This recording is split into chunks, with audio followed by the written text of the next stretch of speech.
নবীর বংশ আহলে বায়াত, মা ফাতেমার বংশধর, ইমাম হাসান ইমাম হুসাইন, ইমাম হাসান ইমাম হুসাইন, শহদায়ে কারবালা, শেখ মুজাদ্দেদ আল হাসানি, শেখ মুজাদ্দেদ আল হাসানি, নূর মোহাম্মদ নিজামপুরি, নূর মোহাম্মদ নিজামপুরি, হযরত সাদ ওয়াজেদ আলী, নূর মোহাম্মদ নিজামপুরি, শাহ সফি ফত আলী, শাহ সফি ফত আলী, গাউসুল আজম এনায়েতপুরি, এনায়েতপুরি শম্পাগঞ্জি, এনায়েতপুরি শাহজ বাবা,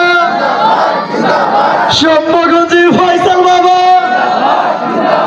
দয়াল বাবা পঞ্চগড়ি, পঞ্চগড়ি ফয়সাল বাবা, মরিদার দরদি শাহজ বাবা,